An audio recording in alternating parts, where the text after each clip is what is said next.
What are you hiding? What are you trying to keep private? I had a feeling we might go there. Brad Lea, the real Brad Lea, dude, I watch you on TV. And I said, what? Host, Ryan Alford. Hey guys, what's up? Welcome to the latest edition of the Radcast. Doing a little reciprocal behavior here. Brad was nice enough to have me on dropping bombs, but now we've got Brad Lea, founder and CEO of Lightspeed VT. What's up, Brad? What's going on, buddy? Hey, man. Just living the dream here in South Kakalaki. Nice. I don't know. We're a few hours behind you, but it's a little dreary here in South Carolina today. But we're actually finally getting out of 90 degrees, so we're definitely happy here. How's old Vegas? You're a few hours ahead. Ahead, sorry. Yes. That's all right. That's all right. You can't blame South Kakalakians for not knowing the time. You guys are just over there in heaven. Oh, I know. Yeah, it is. It's nice in South Carolina, you know. I've heard. Always sunny. I'm gonna go check it out. I know. I need a summer home. Yeah. Where are you looking? Nashville, Coeur d'Alene, Idaho, Montana, and the Carolinas. Okay.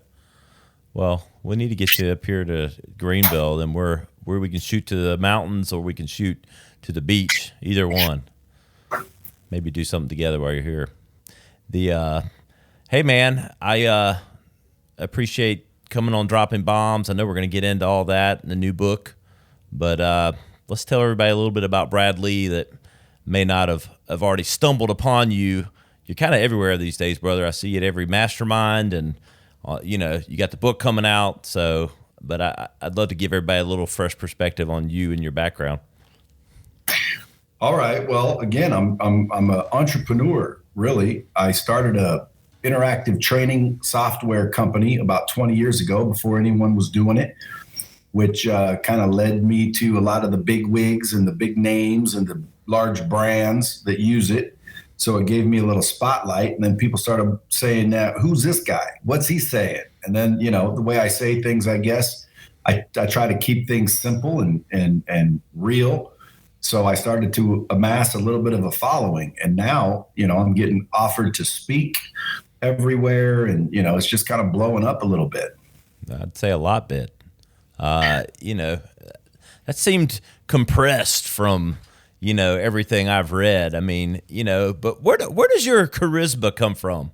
I mean, I feel like that's when I'm kind of doing my normal consumption of content. I come across you. There's your charisma, your confidence, and all of that. I mean, it's certainly part of the realness of you. But where does that stem from? I think it stems from the source. You know what I'm saying? A long time ago, I realized that when people put on a facade or try to act the way they hope other people will like them or will want them to act, there's just a little bit of a filter there, and there's a little bit of inauthenticity that muffs out the real you. Well, I learned that at a young age. At 6 years old, I was telling everybody my dad owned Disneyland because I was kind of ashamed of being broke. We had a small house in a kind of a neighborhood where larger houses were, and we were kind of the broke, family. And because of that shame and guilt I felt at a young age, I just started lying. And all throughout, from 6 years old till about 13 years old, dude, I was just alienated, known as just full of shit. So we moved about 30 miles away, and I saw that I had a new opportunity to start over. And I said, I'm just gonna be me. I'm not gonna lie. And I want people to like me, but if they don't, that's okay. And coincidentally, we moved a little bit to the north, and all of a sudden I became popular. And not with everybody, obviously, but it was definitely a relief. So at a young age, I learned to be myself, and I think the confidence comes from knowing who I am. Did you you had to have mentors, I'm sure. I mean, like, who, when you look back, who are those influencers in your life? I don't really say that I have a mentor or I had one. I think I was mentored by everyone. Right. things not to do, things to do. My dad, my grandpa, my freaking friends, their dads, their moms, TV shows, Tony Robbins, Grant Cardone, Damon John, Zig Ziglar, Tom Hopkins. Like, I've learned a lot from everybody, and I believe in learning something new every day, because a lot of times we get in these ruts where, we're just kind of feeling stuck. And mainly it's because we're doing the same things. And in order to do something different, you have to think something different. So if you're not getting any new information, you kind of just get stuck. So I seek new information on a daily basis, and I realize everybody I meet knows something I don't. So I believe relationships are the new currency. I believe the more hands you shake, the more money you make. And I'm not concerned if someone doesn't necessarily like who I am, because I like who I am. So I think that's a combination that just comes across, confident to some and arrogant to some others. You never know. But at the end of the day, I think that's the key, is just learning from everyone, letting everyone be your mentor, your children, your employers, your employees, your friends, your relatives, everyone. I learn from everyone. I tell people a lot in my business, and, I'm own an ad agency, and I tell people the most successful people in this business or in general are naturally curious. Because I think if you don't have a natural curiosity, you're both uninteresting, number one, I think. And then number two, I don't think you can have, it's something that comes, I think, with driven people. Well, I'm definitely curious, so I would be a check in the proof box. All right. If I ever need someone here in the Addy and see where, maybe you can hire us. That's what it can be. How do you filter? I've always find this fascinating. Like, I'm the same way. Like, I breathe in a lot of the stuff. I'm looking, observing. Like you said, you've got a lot of touch points for, like, talking with people, building relationships. Is it a natural instinct or do you test things? Like, how do you know how to filter what to try yourself, or what you then enact or use when there's so much stuff out there? Well, again, I think if you just focus on telling the truth and being the truth resonates higher frequency than anything else. So it's like, I keep it real. I just tell you the truth. I don't beat around the bush. I don't use big words to try and prove that I'm smart. I just talk. So, like, I think with that simplicity comes, better information. I think like, clarity in a world of chaos is gold. Right. So, like, I just need the light. Like, someone just bring me the light so I can see. I bring the light. I bring the truth, my friend. I love it. I know you do, man. What's, I know you do a lot of sales training and things like that. And sales and optimization and performance marketing, is all the rage now. I mean, people can look you up and we'll get to the book and other things that, like some core principles. But is there, like, a number one skill set that maybe people overlook, or is often, or two or three? There's a specific number here, but, like, things that really make people great at sales? Well, when it comes to just sales, there's quite a few. I think people overlook empathy. They overlook empathy being number one. I mean, a lot of times, if you just put yourself in your customer's shoes, say to them what you would want to be told, treat them like you'd want to be treated, you're going to go a lot farther in sales. I think if you really want to learn to sell, learn to stop selling, right? And we're learned to sell incorrectly. We're being taught to close deals and sell people so we can get a commission or we can make a sale. When if you just stop doing that, man, instead of being a salesperson, try to be a help person. Stop selling and just start asking some questions and being interested in your customer. And then lo and behold, you'll find information that totally correlates with your product or service. And all of a sudden now that enthusiasm and that passion kind of gets transferred to the other person. and they buy your product and service. So the way to sell is to not sell. Look to help people, man. Took me 30 years to learn 3 valuable life lessons. Number 1, be real. Number 2, be ethical. And number 3, help other people, man. You never know. There's a scripture, Hebrews 13:2. Look it up. That's why I say, man, you just more hands you shake, the more money you make. Go out there and introduce yourself. See, Ryan, a lot of people can't introduce themselves because they don't know what to say.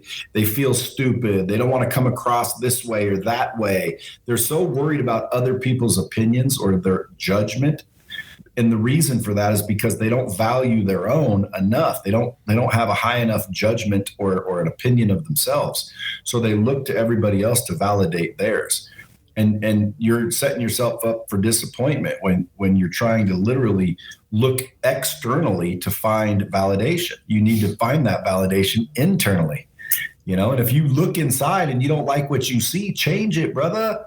Like people are like, yeah, but I don't really like myself. Well, dude, no shit. A lot of people don't like themselves. What's crazy is a lot of people don't like themselves and they're not even aware of it. The reason we don't like ourselves is because we've lied, we've cheated, we've procrastinated, we've done all these things over the last, however old we are, and we've never said sorry to ourselves. We've never forgiven ourselves. We forgive others, but we don't forgive ourselves because it doesn't dawn on us to do so. So I put together these things I call the Sacred Six, which kind of turned it around for me. Number 1, I forgave myself. I wiped the slate clean. I apologized to myself for doing all the shit I did to myself, caused all that pain and suffering. I apologized, wiped the slate clean. Then number 2, I committed to do what I say I'm going to do from that day forward. And that in and of itself gives you a major boost in confidence, self-esteem, self-worth, etc. Number 3, I started racking up the wins. I started to realize we always set these high goals and we're always taught to set these monster goals. Well, these monster goals oftentimes are not met. So what is that? That is a loss. So we lose more than we think we do, more than we're aware of. So I decided to just lower the goals. I set 5 or 10 small goals every single day that I know I can knock out. But guess what? It's a win, a win, a win. So I rack up the wins by lowering my goals and making sure that I do them. And then I get rid of all the idiots that are surrounding me. Anybody talking shit, anybody, trying to discourage me, any hate or headlines, I just block it out. That's step 4, get rid of the idiots. Okay. You can tell a mile away if they're an idiot. Why? Well, because if they're your friend, they want you to feel good about yourself. They want you to, reach, they want you to develop and grow and be happy. So any comment that you hear from family, from friends that's opposite of that, they're clearly identifying themselves as an idiot. And you just block them out. Get rid of it. Number 5, you visualize exactly what you want, where you want to be, who you want to be, and you start to visualize being that, right? We're human beings. And too many times people don't really know what success even looks like to them. So you have to visualize that on a regular basis. And then step 6, man, just pick up a book, man. Start reading. Start listening to podcasts. Start listening to audiobooks. Like, look for new information every single day, because the new information allows us to change our beliefs, and our beliefs are what cause our behaviors. So if you really want to change what you're getting, you have to change what you're doing. And in order to change what you're doing, you have to change what you believe. And the only way to change what you believe is to get new information. So those 6 things, forgive yourself, commit to do what you say you're going to do, rack up the wins, get rid of the idiots, visualize and seek new information. 90 days later, you'll have a whole new outlook on life, a whole new perspective. You'll value yourself. You'll start to value yourself, and then you'll gain momentum, and then, shoot me a DM. I love it, brother. There's a mastermind right there in 4 minutes, 5 minutes. That was it right there. A lot of sage advice. And you know what? I'm going to go to number 2. I feel like it is, it's fucking crazy to say this, like a lost art of doing what you say you will do. It is amazing how many people do not do that. 100%. Do you deal with that? Do you deal with that as much as I do? I recognize it. Yeah, I don't deal with it. No. Well, but I do recognize it. And when I recognize it, I have empathy. I give them a little freaking hug and a high five. And I try to let them know that, that's destroying their confidence, their self-worth, and their value, not only to me, but to themselves. And, doing what you said you would do is far less costly than not. So I try to educate them a little bit, and, hopefully they learn from their errors. What's the biggest thing you've ever had to overcome?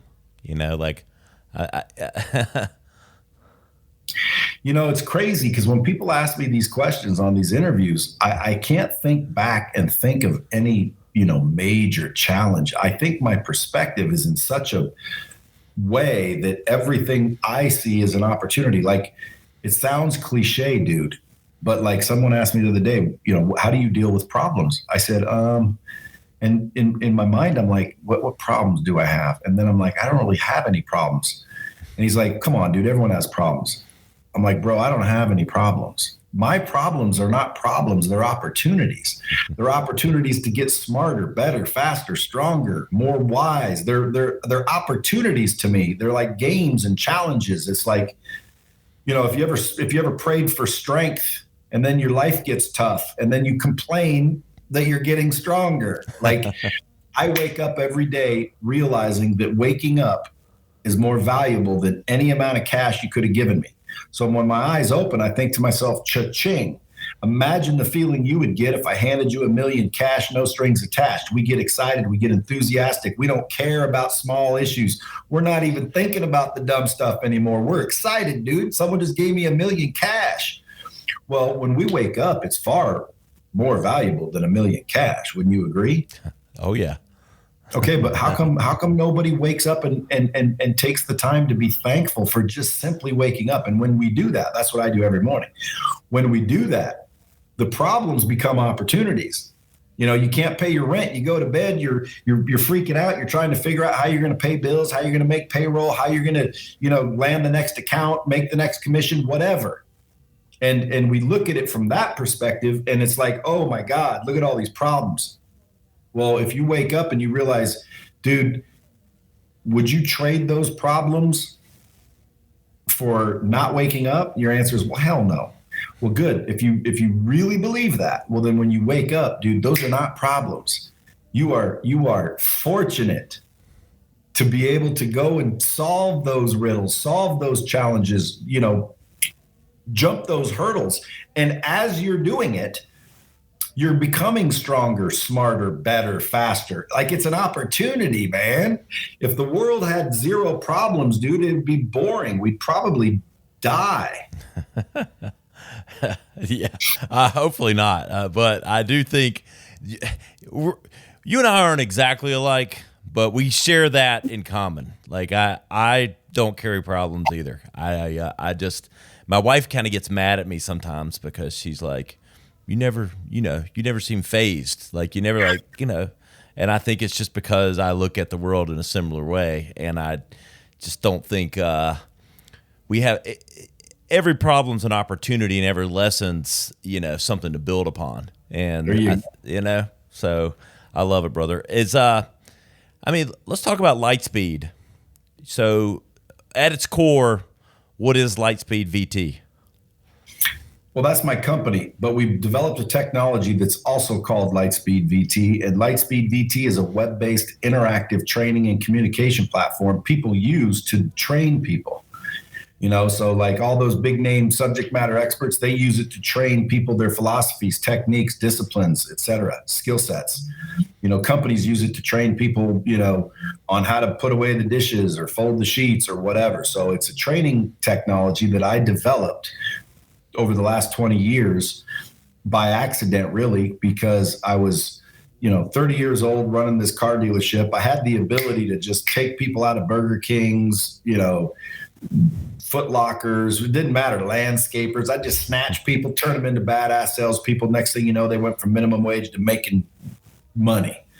And I noticed like how lives would change with you go from minimum wage to 10, 20 grand a month, dude, your life changes. And I started realizing, man, I like changing people's life. Like it was just amazing to watch, hardworking individuals that had no ability to make any more money, give them the skill sets to make more money, and then watch how their life changed. So that's when I realized, man, I want to do this for a living. So I quit my job. I went out on the road and I started doing it, business to business, just living out of a suitcase. And I wasn't getting the results I was getting. It was crazy. I couldn't figure it out. I'm like, damn, dude, I was working here and I was killing it.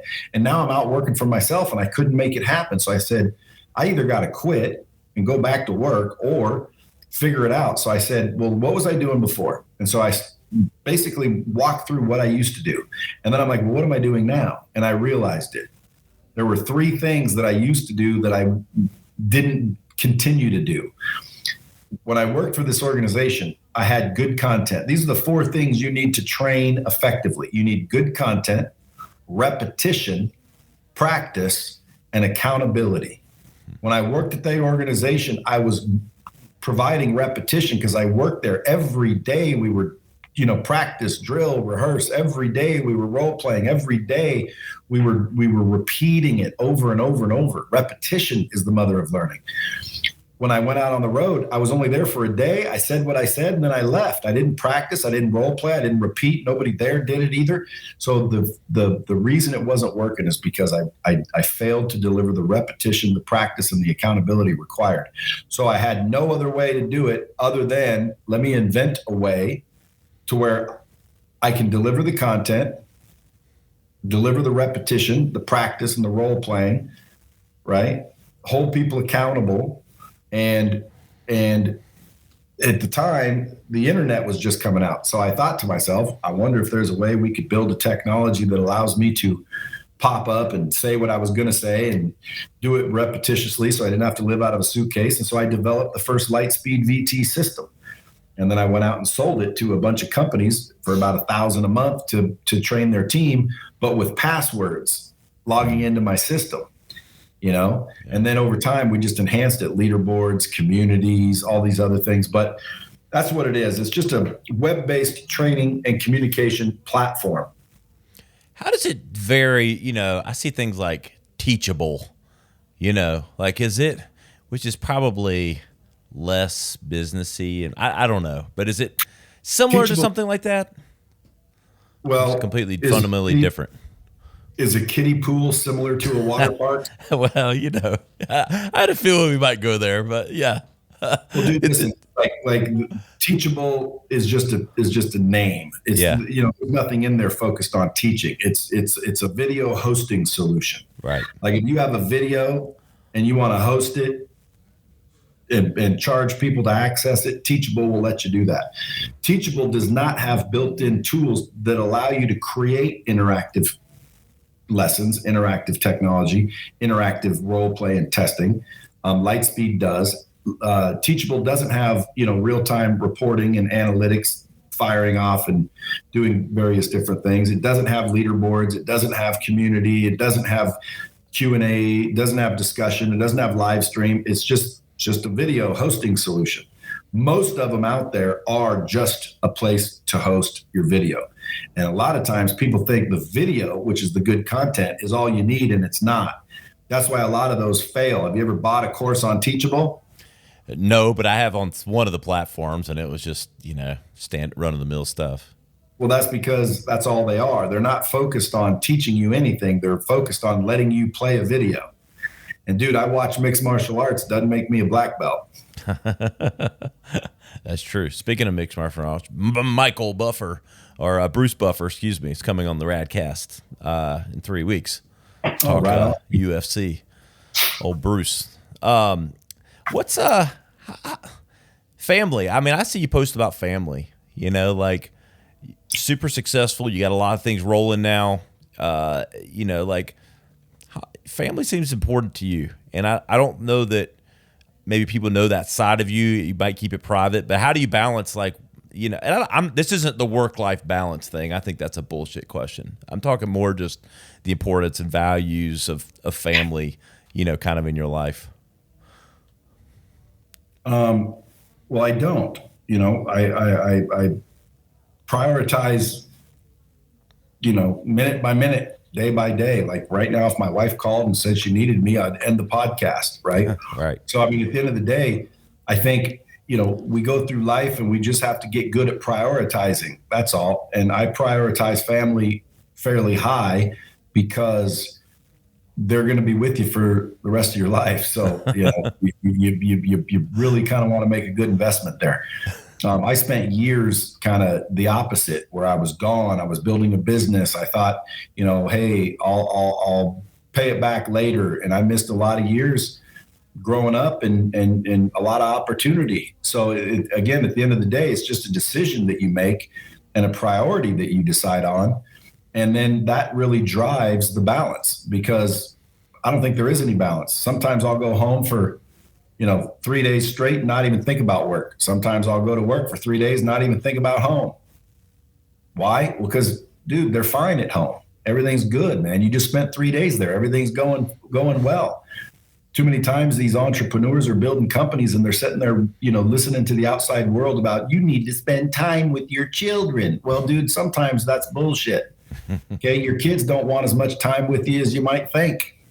And if you focus on quality time when you are with them, you can get by with a lot less of it. Now, some people, believe it or not, Ryan, they will use their family and their kids as an excuse because they can't figure out how to become wildly successful. So they go, well, I'm just a family man. Well, dude, trust me, you can do both. Okay. And not only that, but if I was in your family, I would prefer you were wildly successful rather than home all the time, spending time with me. Like go make something we can all be proud of. And I would admire you even a little bit more. Now, that doesn't mean ignore me. I'd rather you're home. But at the end of the day, dude, you can't use family as an excuse. Like, dude, everyone can be wildly successful. They can also have an incredible family. And yes, it takes a little bit of work. And yes, it takes a little bit of sacrifice. But guess what? It's not rocket science, man. Pay attention. Your family needs you. Go. Don't worry about work. It's not important. If you had to give one up, which would it be? Well, it'd be your business, I'm sure. Well, at least in my case, it would be. So obviously, that's just a priority. It means, hey, when shit hits the fan, family's calling, you go handle it. And guess what? Every time I've ever left my business without being planned, I come back, it was still there. Okay. Problems will wait for you if you're looking at your problems. If you're looking at them like I do, dude, there's opportunities everywhere. Which one is your best opportunity? Well, the opportunity to see my kids comes kind of at a high priority. So I'd just say prioritize, man. Hey, man, it's real. You get the real Brad Lea, you get the real talk. That's why I love you. And I love, your perspective, because most people wouldn't say it that way, but it's the truth. And it does become the crutch. I do see it. I have friends that will say, yeah, man, I've got the family thing. And I'm like, there's no wonder you're sitting in the same house you've been at. It's their parents' house for 30 years. What, I know you got a book coming out, Yep. The Hard Way. Let's talk about it. What's, I know it's, you're on the press now, or just got pressed, right? Yeah, it's at the printer right now. Yep. Should be shipping in a couple of weeks. What are we going to get when we pick it up, when I get it ordered here? What's coming our way? Dude, you're going to be a badass. You're going to be far more confident, and you're going to accelerate 5 times the speed as if you didn't get it. Now, I wouldn't say everybody, because look, these are lessons I learned the hard way, so you don't have to. But ironically, you're going to learn them one way or the other. That's the funny part.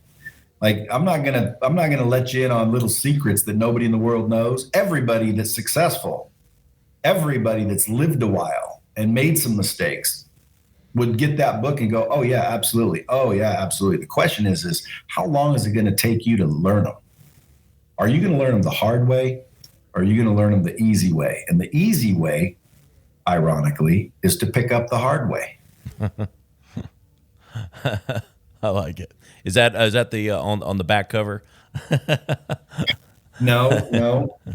But it's a book about stories from my life that taught me valuable lessons, and then I tie those lessons into kind of building the business. And at the end of the day, it's just like a collection of lessons that you're going to learn one way or the other, man. And sometimes, dude, you're going to pay a big price.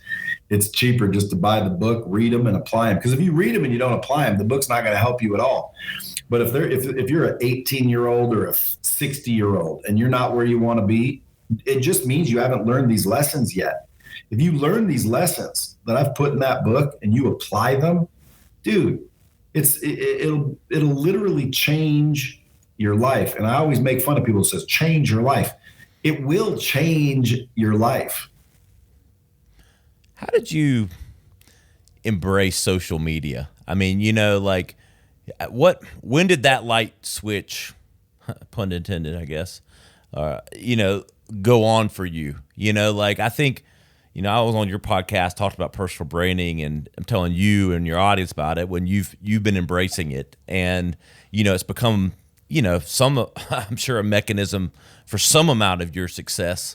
Like when did that light switch go on and how do you feel about it?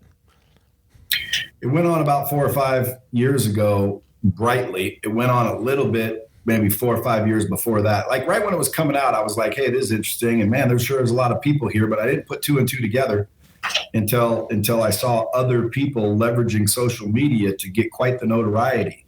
And with attention comes opportunity. So I wanted more opportunity. So what better way than to get attention? And social media is the new television, man. Like, dude, literally, I was walking through the airport the other day, just getting back from a keynote. I land in Vegas. I'm walking through. Someone rolls up. They're like, dude, Brad Lea, dude, I listened to your podcast. I'm like, oh, thanks, man. He said, hey, can I take your picture? Boom, I take a picture. I start walking off. Someone walks up, Brad Lea, the real Brad Lea, dude, I watch you on TV. And I said, what? He said, I watch you on TV all the time. I said, I'm not on TV, bro. He said, oh, I mean like Instagram. And I'm like, dude, that guy said TV because that is TV nowadays. So once I realized that, I'm glad I did what I did. But, if anybody wants to build a personal brand, in my opinion, you got to think about just content flow. I put content flow into certain categories. Number one is the source of your content. Where's the source of your content coming from?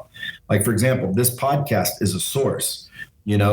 Coaching somebody is a source. Working in your office with interacting with people is a source. Things that happen to you on a daily basis. Keynote speeches are sources. So you just figure out what your sources are. Then the sources lead to the creative. Someone has to chop up, drop, edit, hashtag, etc. That's your creative. Then you got to figure out what your outlets are. Okay, well, my outlets are Instagram, Facebook, YouTube, LinkedIn, Twitter, and used to be TikTok, but for some reason they banned my damn account when I reached 500,000 in a month and a half. Had 500,000 followers in a month and a half. I was posting all kinds of good stuff, man. Good, helpful things, especially for entrepreneurs and people trying to succeed in life. And all of a sudden I get this thing and it says, dude, your account's been permanently banned for violating our community guidelines. I'm thinking, how the hell is helping people get through challenges community guidelines? Did you have some anti-vaccine stuff going or what? Or is it just purely business?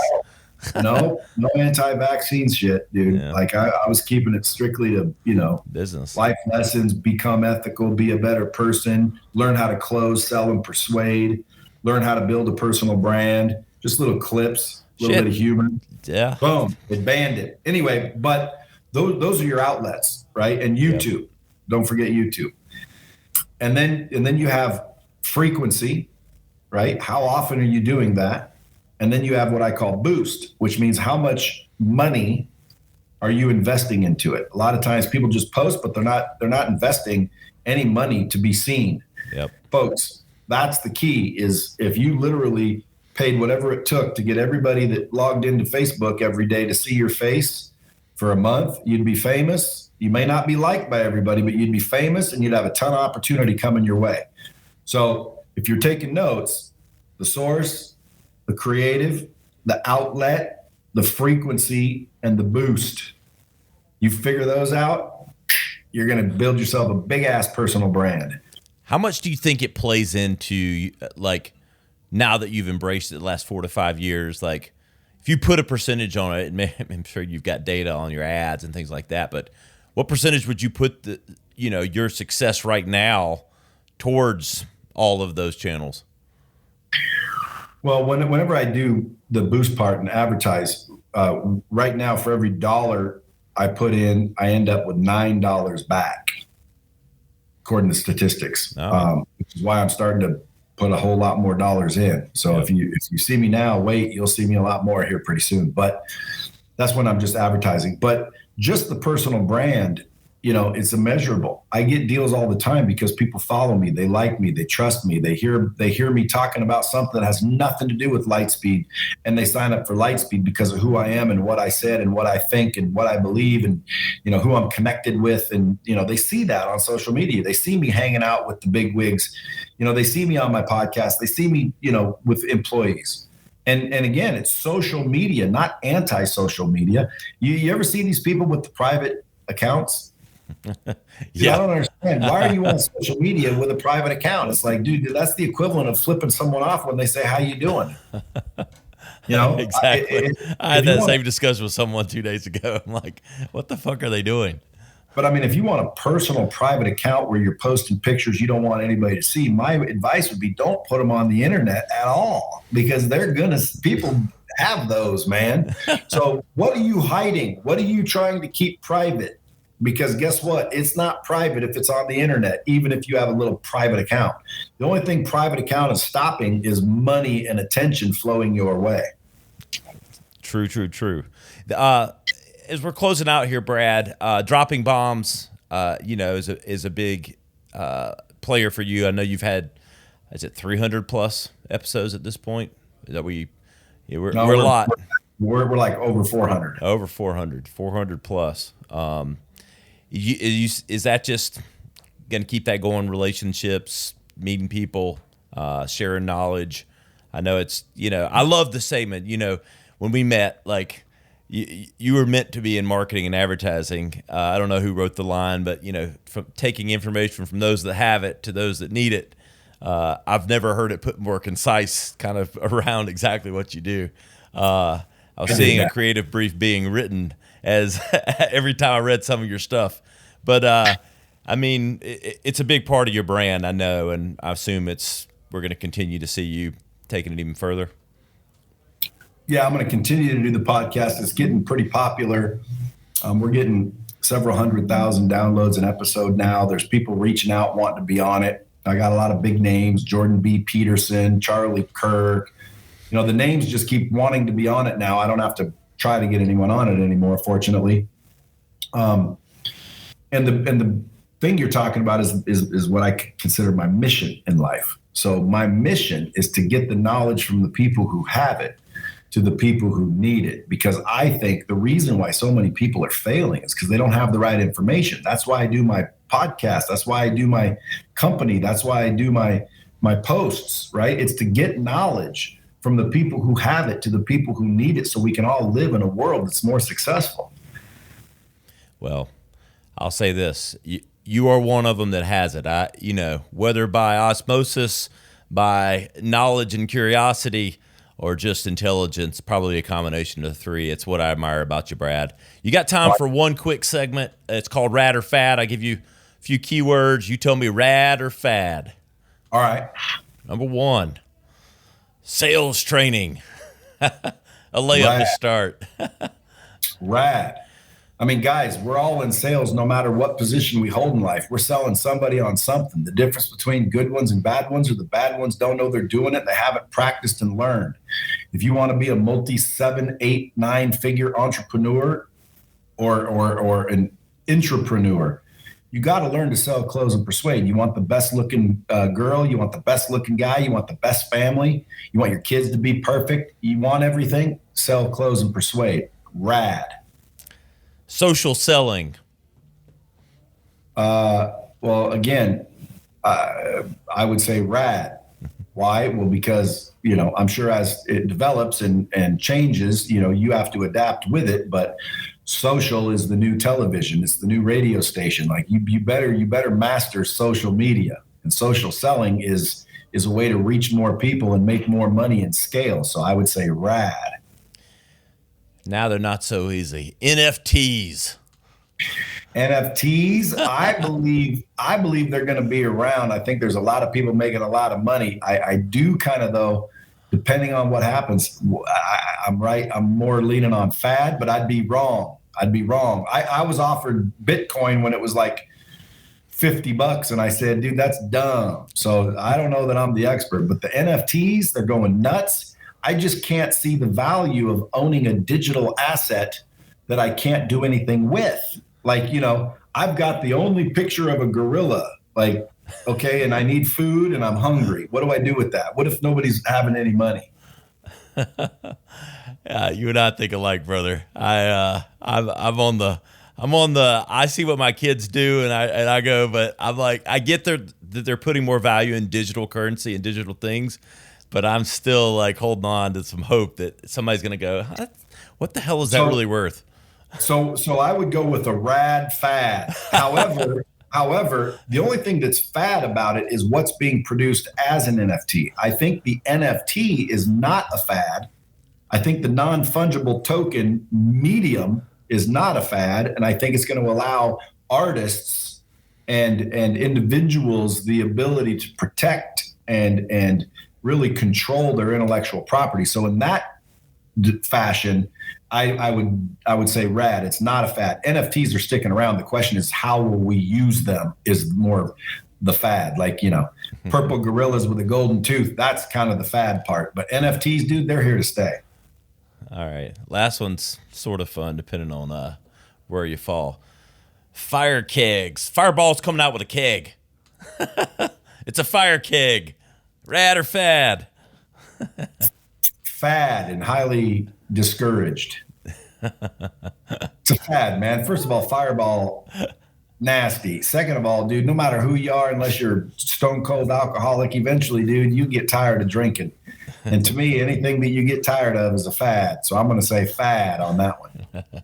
All right. We are getting one in the office here. I do own an ad agency. So I said it might raise productivity the first half of the day, then the last half is going to go to hell. But who knows? Well, I'll bet you 1,000 cash that it will be gone within, unless you're just holding it to win the bet. It'll be gone and played out within a year or two. Yeah. Definitely fad. And by the way, it might turn into some other type of alcoholic device, but it's not going to be Fireball. Yeah, I agree. You drink it all? Are you a drinker? Do you drink it all? You have a beer? Yeah, I got Don Julio right there on my desk. But listen, the reason I say that is because when I started my company, dude, I wanted to be real cool and googly, so I brought in a Jaeger machine. Yeah, dude, I remember those. That Jaeger machine was all cold and icy and cool for about 3 months. And then everyone was sick of freaking Jägermeister. Yeah. And it became a fad real quick. I just want to get some of the Fireball. We're trying to pitch a couple liquor companies. So I thought we might have to do some sketches. Everything has a second purpose here. So I put in a bar next to my boardroom in my lobby. It's a full bar. You can get anything you want in there. Now that is not a fad. That's smart. In case they say no, you got a bar right there. Let's get it. We got that as well. So I love it, brother.